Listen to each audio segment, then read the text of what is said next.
രാജകുടുംബവുമായി ഇനി പിണങ്ങി നിൽക്കാൻ ആഗ്രഹമില്ലെന്ന വെളിപ്പെടുത്തലുമായി ഹാരി രാജകുമാരൻ BBC-ക്ക് നൽകിയ അഭിമുഖത്തിലായിരുന്നു വികാര നിർഭരമായ തുറന്നു പറച്ചിൽ. കുടുംബവുമായി എത്ര കാലം പിണങ്ങിയിരിക്കാനാകുമെന്നും ക്യാൻസർ ബാധിതനായ പിതാവ് ജീവനോടെ ഇനി എത്ര നാൾ ഉണ്ടെന്ന് തനിക്ക് അറിയില്ല എന്നും പറയുകയാണ് ഹാരി.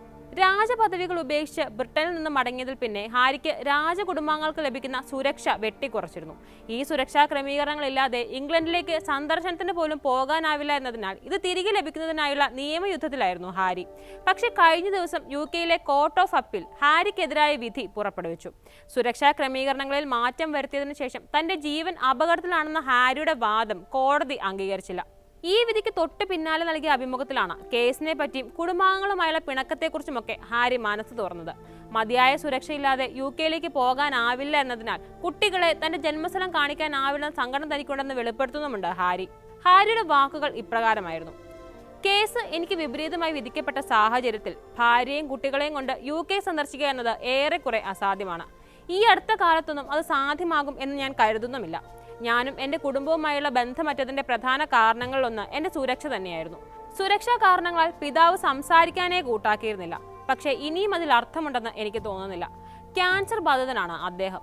ഇനി എത്ര നാൾ അദ്ദേഹത്തിന് ബാക്കിയുണ്ടാകും? അതിങ്ങനെ പിണങ്ങി തീർക്കുന്നതിൽ എനിക്ക് ബുദ്ധിമുട്ടുണ്ട്. കുടുംബവുമായി രഞ്ജിപ്പിലെത്താൻ ഞാൻ എന്നും ആഗ്രഹിച്ചിട്ടേ ഉള്ളൂ. പക്ഷേ ഒരു കാര്യമുണ്ട്, എനിക്ക് മതിയായ സുരക്ഷാ ക്രമീകരണങ്ങൾ ലഭ്യമാകുന്നതിന് രാജകുടുംബത്തിന് പങ്കില്ലെന്ന് പറയാനാവില്ല. ബ്രിട്ടൻ വിട്ടുപോകുന്ന സമയത്ത് സുരക്ഷ വെട്ടിച്ചുരുക്കുമ്പോൾ ഞങ്ങൾക്ക് മേൽ അടിച്ചേൽപ്പിക്കുന്ന റിസ്ക് എത്രത്തോളം ഉണ്ടെന്ന് രാജകുടുംബത്തിലെ ഓരോരുത്തർക്കും അറിയാമായിരുന്നു. സുരക്ഷ നീക്കിയാലെങ്കിലും ഞാൻ തിരിച്ചു വരും എന്നായിരുന്നു അവർ കരുതിയിരുന്നത്. പക്ഷേ അത് നടക്കില്ല എന്ന് മനസ്സിലായിട്ടും എനിക്ക് സുരക്ഷ വെട്ടിക്കുറയ്ക്കുന്നതിലൂടെ അവരെന്താണ് ആഗ്രഹിക്കുന്നതെന്ന് എനിക്ക് മനസ്സിലാകുന്നില്ല. ഗവൺമെന്റ് ആകട്ടെ രാജകുടുംബമാകട്ടെ എൻ്റെ പിതാവാകട്ടെ എന്ത് അഭിപ്രായ വ്യത്യാസമുണ്ടെങ്കിലും എൻ്റെ സുരക്ഷയിൽ അവർക്ക് ആശങ്കകളെ ഇല്ല എന്നാണ് ഞാൻ മനസ്സിലാക്കേണ്ടത്. നിരാശയുണ്ടോ എന്ന് ചോദിച്ചാൽ ഉണ്ട് എന്ന് തന്നെ പറയേണ്ടി വരും. എൻ്റെ സുരക്ഷ നഷ്ടപ്പെടുത്തുന്നതിന് പിന്നിൽ പ്രവർത്തിച്ച കുറച്ച് ആളുകളുണ്ട്. അവരെ നഷ്ടപ്പെട്ട വിഷയം വെച്ച് നോക്കിയാൽ സുരക്ഷ ഒന്നുമല്ല. പക്ഷേ ഇനി അങ്ങോട്ടുള്ള എൻ്റെ ഓരോ ദിവസത്തെയും കോടതി വിധി കാര്യമായി സ്വാധീനിക്കും. രാജകുടുംബം ഔദ്യോഗികമായി ക്ഷണിച്ചാലല്ലാതെ സുരക്ഷിതമായി എൻ്റെ ജന്മസ്ഥലത്ത് എനിക്കിനി പോകാനാവില്ല. അങ്ങനെ ഒരു ക്ഷണം ലഭിച്ചാൽ കിട്ടുന്ന സുരക്ഷയിലാണ് ഇനി പ്രതീക്ഷ. ഞാനെന്നും എൻ്റെ രാജ്യത്തെ സ്നേഹിച്ചിട്ടേ ഉള്ളൂ. ആ രാജ്യത്തോട് മറ്റു പലരും ചെയ്തത് വെച്ച് നോക്കുമ്പോൾ ഒരുപക്ഷെ ഞാൻ കുറച്ചധികം സ്നേഹിച്ചു എന്ന് തന്നെ പറയേണ്ടി വരും. അത്രത്തോളം ഞാൻ ഇഷ്ടപ്പെടുന്ന എൻ്റെ സ്വദേശം എൻ്റെ കുട്ടികൾക്ക് കാട്ടിക്കൊടുക്കാൻ എനിക്കാവില്ല എന്നതിൻ്റെ വ്യാപ്തി എത്രത്തോളം ഉണ്ടാകുമെന്ന് ഊഹിക്കാമല്ലോ. പക്ഷേ ഇനി ഈ സുരക്ഷയുടെ പേരിൽ കോടതി കയറാൻ ഞാൻ ആഗ്രഹിക്കുന്നില്ല. കോടതികളിലൂടെ കേസ് ജയിക്കാം എന്നത് വ്യാമോഹമാണെന്ന് മനസ്സിലായി. ഇതാരെങ്കിലും മുൻപ് എന്നോട് പറഞ്ഞിരുന്നെങ്കിൽ നന്നായിരുന്നേനെന്ന് തോന്നുന്നുണ്ട്. അത്രയ്ക്ക് അപ്രതീക്ഷിതമായിരുന്നു കോടതി വിധി. സത്യം പറഞ്ഞാൽ ചെറിയൊരു കുടുംബ പ്രശ്നം മാത്രമായിരുന്നു ഇത്. എന്നെ തിരിച്ച് വീട്ടിലേക്ക് വരുത്താൻ തുടങ്ങിവെച്ച ഒരു നീക്കം ഒടുവിൽ കോടതിയിൽ തീർപ്പായി എന്ന് കരുതാം. നടിയും മോഡലുമായിരുന്ന മേഗൻ മാർക്കിളുമായുള്ള വിവാഹത്തിന് പിന്നാലെ 2020-ലാണ് ഹാരി ബ്രിട്ടൻ വിട്ട് US-ലേക്ക് കുടിയേറിയത്. പിന്നാലെ വർക്കിംഗ് റോയൽസിന് ലഭിക്കുന്ന സുരക്ഷാ ക്രമീകരണങ്ങൾ ഹാരിക്ക് നഷ്ടപ്പെട്ടു. തുടർന്ന് ഹാരി ഇതിനെതിരെ കേസ് നൽകി.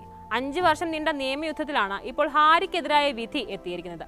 വിധി ചൂണ്ടിക്കാട്ടി ബ്രിട്ടൻ ആഭ്യന്തര സെക്രട്ടറിക്ക് കത്തയക്കുമെന്ന് ഹാരി വ്യക്തമാക്കിയിട്ടുണ്ട്. ഹാരിക്ക് സുരക്ഷ വെട്ടിക്കുറച്ച കോടതി വിധിയെ അംഗീകരിച്ച് ബക്കിംഗ്ഹാം പാലസ് നേരത്തെ പ്രസ്താവന ഇറക്കിയിരുന്നു. കോടതി വിധി കൃത്യമായ വിലയിരുത്തലുകളുടെ ആകത്തുകയാണെന്നായിരുന്നു പാലസിന്റെ പരാമർശം. എത്രയൊക്കെ കണക്ക് കൂട്ടിയാലും നിലവിലെ വിധി അല്ലാതൊരു വിധിയിലേക്ക് എത്താനാവില്ലെന്നും ചൂണ്ടിക്കാട്ടിയിരുന്നു പാലസ്. ഹാരിയെയും മേഗനെയും സംബന്ധിച്ച വാർത്തകളിലെല്ലാം പ്രതിസ്ഥാനത്താണ് ബ്രിട്ടീഷ് രാജകുടുംബം എപ്പോഴും. ഇരുവരുടെയും ഏത് അഭിമുഖം പുറത്തെത്തിയാലും സംശയമുന നീളുക ബക്കിംഗ്ഹാം പാലസിലേക്കായിരിക്കും. ഇതിനിടെ ഹാരി ഇറക്കിയ സ്പെയർ എന്ന ഓർമ്മക്കുറിപ്പും വിവാദങ്ങളേറെ ക്ഷണിച്ചു വരുത്തി. ഇതുകൊണ്ടൊക്കെ ഹാരിയുടെ പുതിയ വെളിപ്പെടുത്തലോടെ രാജകുടുംബത്തിന് നേരെ തന്നെ നീളുകയാണ് മാധ്യമ ശ്രദ്ധ.